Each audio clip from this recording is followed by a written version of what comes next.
Osvaldo, buenos días. Un saludo cordial a todos quienes nos están viendo por Majestad Televisión.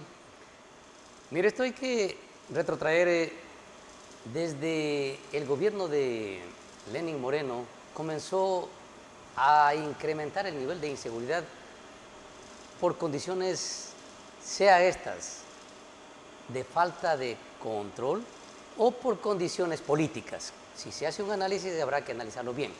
Pero eso fue cambiando la tonalidad hasta que llegó Guillermo Lasso, donde siguió incrementándose. Después de esto, la muerte cruzada, y ustedes vieron que en el proceso de elecciones, estas transitorias, para complementar este periodo, el nivel de inseguridad trascendió.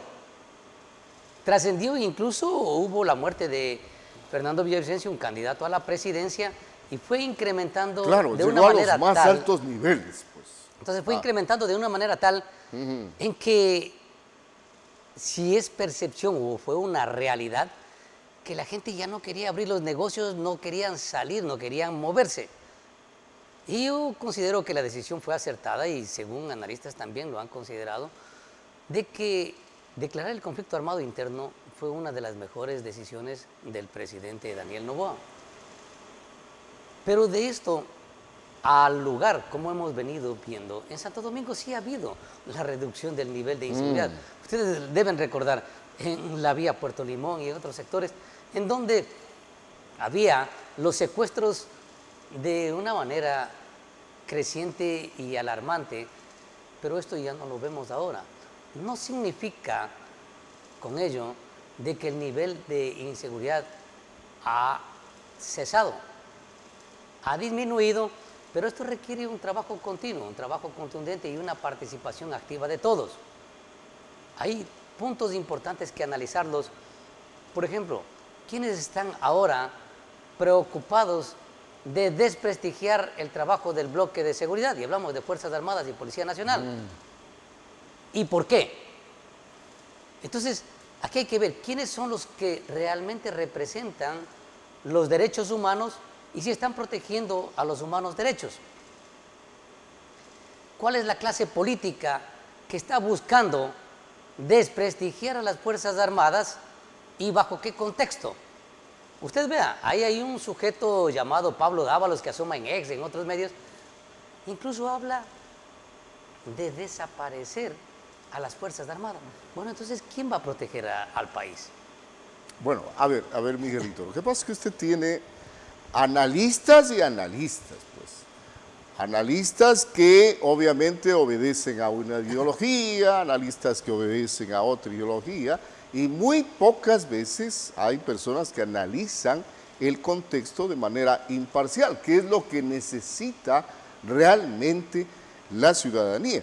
Habíamos tenido acá algunos invitados tocando el tema, y claro, hay un avance, no quiere decir que se ha solucionado el problema, hay muchas cosas, inclusive que hay que trabajar en lo estructural, porque también el trabajo de la policía y de los militares en esto del conflicto interno tiene que ir de la mano, pues, con el asunto del trabajo de los jueces y de los fiscales también. Osvaldo, usted también es abogado, nosotros sabemos lo que tenemos que hablar en derecho, y es claro esto. Miren, se produce un desgaste, no digo cansancio, porque hay que entender lo que es un desgaste y lo que es un cansancio, ¿no es cierto? Se produce un desgaste de la participación del bloque de seguridad. ¿Por qué? Porque ellos realizan ya el trabajo técnico, el trabajo profesional, pero en la parte importante que es la justicia, con profunda preocupación vemos que inmediatamente van saliendo. O sea, ni bien van llegando a la zona de aseguramiento y ya van saliendo atrás. Entonces, ¿de qué sirve el trabajo?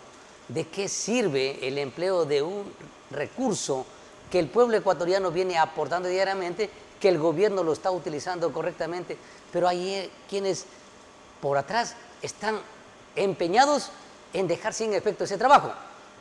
Entonces, ahí viene ese trabajo.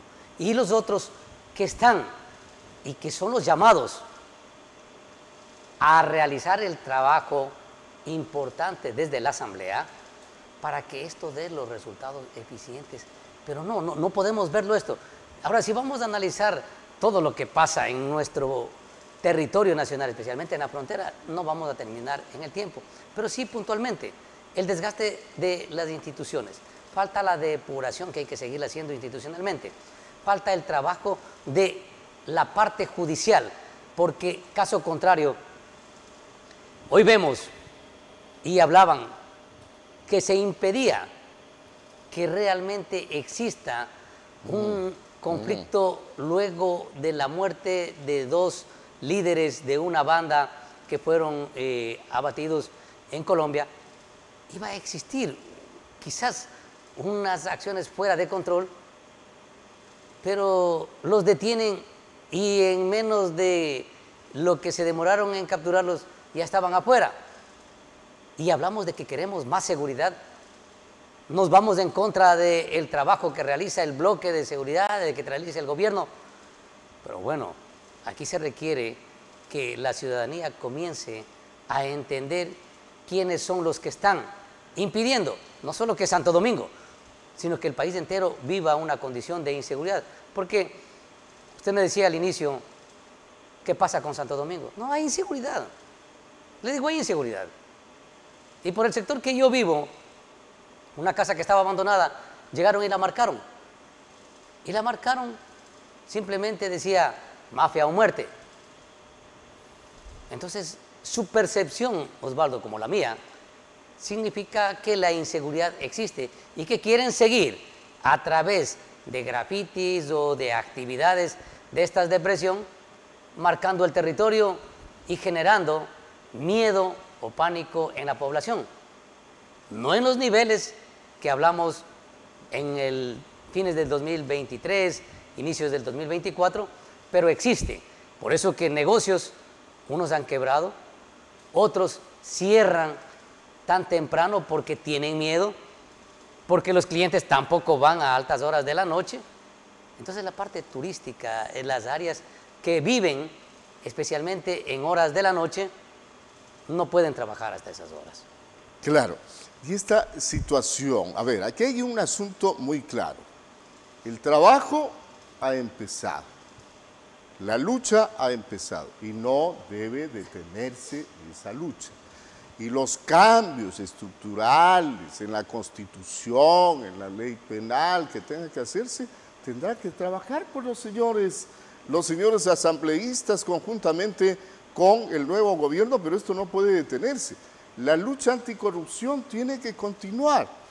Mi querido Miguel, yo pensaba que el asunto relacionado con la lucha anticorrupción iba a mejorar desde el sistema de justicia cuando se habló de que debían haber tribunales y jueces especializados para sancionar los delitos del narcotráfico, de la delincuencia organizada y de la corrupción, los jueces anticorrupción.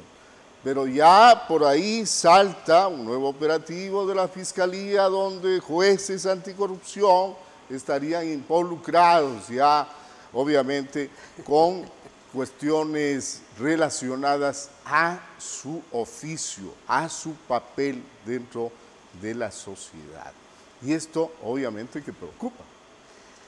Qué bueno que topa ese tema, Osvaldo. Miren, tenemos que entender que el pueblo debe ser muy cuidadoso en quien confía su voto para que lo represente. Y digo por qué.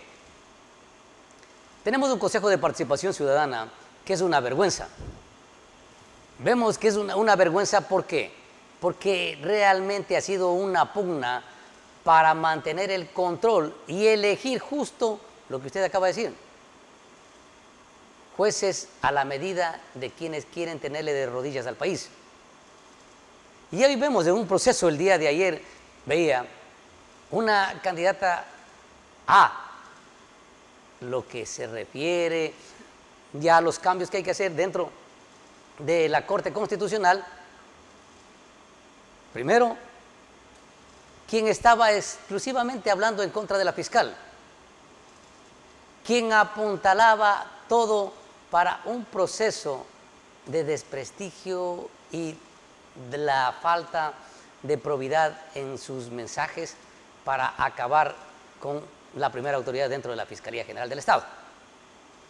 Pero quiere ser una de las piezas claves de la Corte Constitucional, y en cada uno de ellos, mi estimado Osvaldo, jueces quieren tomarse el consejo de la judicatura. ¿Para qué? Quieren tener, claro, nombrar jueces de los que usted acaba de decir, jueces que están involucrados en actos de corrupción para controlar la corrupción. No sé si sea tan factible, no sé si sea tan factible, no sé si podamos cambiar este nivel de inseguridad que ha sido sembrado a partir de la famosa Constitución de Montecristi, en donde está todo claro. Usted sabe que el artículo 416, numeral 6, ¿a qué se refiere? ¿Cuál ciudadanía universal? Si hablamos del artículo 9, hablamos, dice, de todos tenemos, sí, todos los ecuatorianos y todos los nacionalizados, y aquellos que por circunstancias especiales requieran tener el tratamiento igual. Pero si usted va a otro país, como extranjero, ¿tiene los mismos derechos que los conciudadanos nacionales? Pues no, porque usted es un visitante, que es lógico, pero en nuestra Constitución está previsto todo. Si usted ve el 40, todo el mundo puede ingresar. Y además de eso, hay un video claro, quien decía que estaba eliminando el pasado judicial, porque todos pueden ingresar al país. Bueno, entonces ahora sí díganle, ¿por qué el Ecuador está considerado como un santuario de la delincuencia o el crimen organizado? ¿Quiénes permitieron que eso se vaya perpetrando? Y ahora todo el Ecuador tiene la responsabilidad, todos, desde el que vive en el último rincón hasta el que vive en la parte céntrica, aportar para poder salir de esto y juntos, ahora sí, hablar de que queremos vivir en paz. Caso contrario, si no elegimos correctamente, entonces tendremos 4 años más para seguir sufriendo las mismas consecuencias, porque quienes quieren tener el control para elegir autoridades seguirán haciendo lo mismo y estaremos quejándonos nuevamente en todos los rincones, en todos los medios y hablando de inseguridad, no solo en Santo Domingo, sino a nivel nacional. Bien, gracias por estar acá con nosotros, Miguel Orellana, ex gobernador de Santo Domingo de los Áchilas, y darnos su apreciación sobre el tema seguridad, tanto en la provincia como a nivel nacional.